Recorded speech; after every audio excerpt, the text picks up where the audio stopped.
Suasana hening dan sepi terasa ketika memasuki lokasi bekas penampungan pengungsi Vietnam di Pulau Galang, Kota Batam, Provinsi Kepulauan Riau. Barak ini merupakan satu-satunya barak penampungan pengungsi Vietnam yang tersisa dari ribuan penampungan yang pernah ada di tempat seluas 80 hektar ini.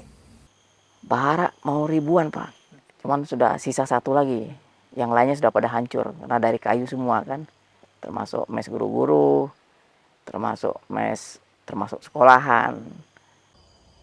Bangunan lain yang tersisa seperti bekas rumah sakit yang sudah kosong, gereja tua, dan komplek pemakaman pengungsi Vietnam menjadi saksi bisu kisah kehidupan 250.000 pengungsi Vietnam yang pernah mendiami tempat ini dari tahun 1979 hingga 1996. Polemik gelombang kedatangan pengungsi Rohingya di Aceh belakangan ini memunculkan wacana baru untuk menempatkan pengungsi Rohingya tersebut di Pulau Galang. Pemerintah Kota Batam mengatakan wacana ini telah dibahas dalam rapat pemerintah daerah Kota Batam. Dalam hal ini pemerintah Kota Batam siap menyesuaikan apa yang menjadi arahan dari pemerintah pusat. Karena kebetulan kewenangan untuk penanganan dari pengungsi dari luar negeri itu ada di pemerintah pusat. Namun wacana ini ditolak keras sebagian warga Pulau Galang yang khawatir akan timbulnya konflik dengan masyarakat setempat. Bicara kemanusiaan itu sah-sah saja, tapi kehadiran Rohingya kami sangat menolak. Kita sih sebagai warga keberatan, karena pasti banyak dampaknya ke kita juga gitu kan. Takutnya kita ini, karena di Aceh aja mereka sudah mulai resah kan. Jelas kami nggak setuju, karena kan terkenal kejam juga orang itu kan. Besar-besar nanti bakal jadi keributan di sini. Warga Pulau Galang menilai saat ini situasi di Pulau Galang dan Pulau Rempang sedang tidak kondusif karena adanya konflik terkait penggusuran di kawasan tersebut. Mereka pun meminta pemerintah untuk mempertimbangkan kembali wacana tersebut.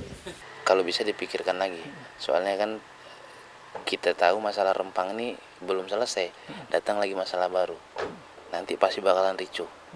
Harapan kami pulangkan ke negara lain ataupun negara asalnya. Dan kami juga berharap pemerintah dalam hal ini nih harus betul-betul proaktif untuk pulangkan mereka. Kalau bisa sih mereka biarlah kembali aja ke asal mereka gitu ya.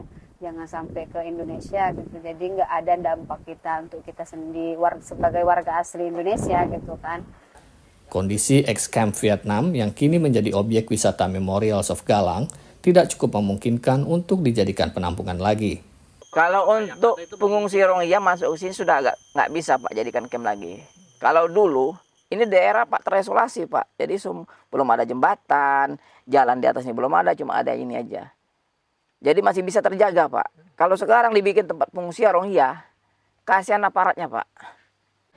Berdasarkan data dari Komisioner Tinggi PBB Urusan Pengungsi UNHCR, jumlah pengungsi Rohingya yang masuk ke Provinsi Aceh pada tahun 2023 sebanyak 1.684 orang yang tersebar di beberapa wilayah, yakni Sabang, Banda Aceh, Pidi, dan Lok Semawe. Indonesia sendiri tidak ikut menandatangani Konvensi Pengungsi tahun 1951, sehingga tidak ada keharusan bagi Indonesia untuk menangani pengungsi. Penanganan pengungsi yang dilakukan pemerintah Indonesia selama ini adalah murni atas dasar kemanusiaan. Dari Batam, Kepulauan Riau, Anugrah Andriansyah, Ahadian Utama, dan tim VOA.